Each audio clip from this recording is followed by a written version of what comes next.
Hi, thanks so much for tuning in. You're watching BQ Prime, and my name is Alex Matthew. Big changes afoot in the mutual fund industry, and specifically in the way that expenses are charged to you, the investor. Overnight, the Securities and Exchange Board of India has launched a consultation paper to discuss several proposals that will change the expense structure, which is described as the total expense ratio, and the way that it is formulated. Key of those changes, I will list two, and then we'll go through several other changes over the course of this conversation. The first is that so far you've had the total expense ratio, which by the way is a percentage of the daily NAV. It has so far been assigned as a scheme level ratio. It is now going to shift to an AMC, or an asset management company level TER, that is based on the assets under management. We'll discuss this in detail. The second is that all expenses, according to Sebi, should be included in that TER. We'll speak about the implications for you, the investor, as well as the industry. Joining me on this conversation, Radhika Gupta, the Managing Director and Chief Executive Officer of Edelweiss Mutual Fund, and also the Vice Chair of AMC, and also Mohit Gang, the Chief Executive Officer of Moneyfront. Thank you so much to the both of you for joining in at such short notice. Let's talk about what I was most interested in, which is that change in the calculation of TER per se. For many years now, we've had a scheme-wise classification of TER, and the SEBI's contention, even before this consultation paper was introduced, was that that has led to a fragmentation of the schemes that have been introduced in the industry. Not necessarily a great thing for investors, because more choices are not always a good thing. Mohit, could you take us through the key changes in this specific proposal? Absolutely, Alex. I think what was happening in the industry was, because a lower sized scheme could charge more expense ratio, there was a slew of NFOs which was coming in, which in turn led to higher commissions to the distributor fraternity, and which in turn led to higher sales also. Because if you see the industry data for last whatever time frame, you will see the bulk of the sales comes through new NFOs. Existing schemes receive flows, but not to a large extent. Only SIP flow is what has been thriving in the existing schemes, right? So now, when SEBI comes out with this proposal, I think the overall the charge structure, which will be at a category level, and the categories will be bifurcated into two. One is equity category, and other is non-equity category, equity and related equity instruments. So when you aggregate the sum of all equity holdings of a particular AMC and then put the slabs, I think the overall charge structure will become fairly uniform, whether you launch a new scheme or whether you are mobilizing in an existing scheme, which is 20,000, 30,000 odd crore kind of an AUM. So it obviously gives a lot of transparency to the investors, but in turn, I think it impacts the distributor fraternity a lot.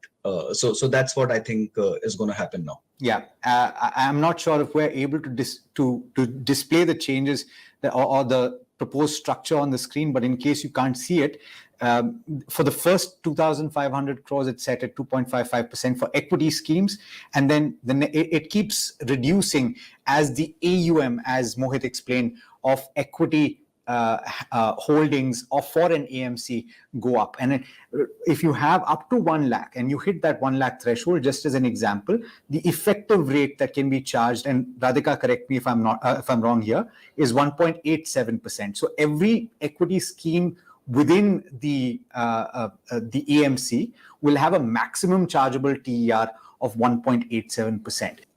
The next point that I want to hit is the disincentive for switching. And Mohit, could you explain how the distributors will be disincentivized?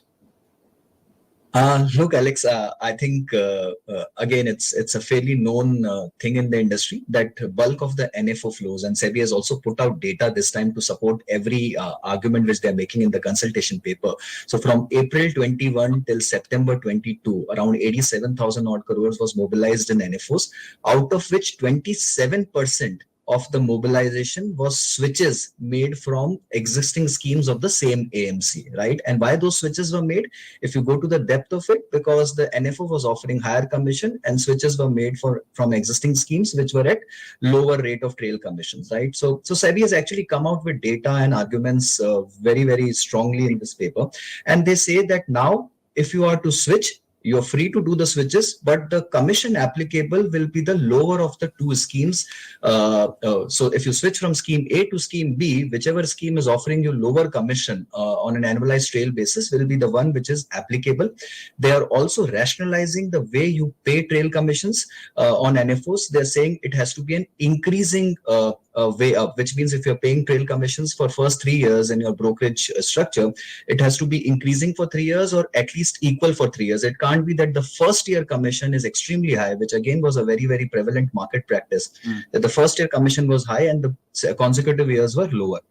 Okay. So Sebi has made it watertight, and this will definitely stop a lot of new inflows or a lot of switches in the industry, which were happening just because of commissions. I must point out that these are proposed and not yet notified, so we must call it that.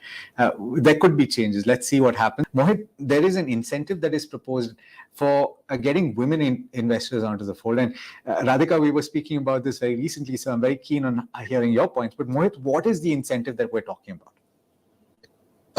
Look, so exactly, I don't remember the amount which has been proposed in the consultation paper. But yes, I think what Sebi says is that there are only 27% folios with women investors out there in the industry, which is a fairly low number. And to kind of have more gender parity amongst investors and get more new investors amongst the women folk, they are wanting to incentivize or lay out some extra additional expense ratio which can be paid out to the distributors for getting new women investors. I think it is 10 bips or 1 bip or something like that, but I don't exactly remember the amount per se. But yeah, I think it's a measure in good direction, and mutual fund industry need more investors. Look, Alex, be women investors or any other kind of investors, you need more investors. You are just an industry of around 3.7 odd crore unique investors, right? So it's not a very high number in a country of 1.4 billion people. I think whatever economies of scale and whatever we are talking, we are still at a very, very nascent stage of this industry, and industry is just about coming out. So I think industry needs more participation and more incentives also at all levels of value chain to be able to get new investors. But I do want to ask, have I missed anything? Because we haven't really had a lot of time to go through the fine print. Mohit? No, I think broadly, but yeah, GST being inclusive and B30 structure, B30 I think is a very, very big one.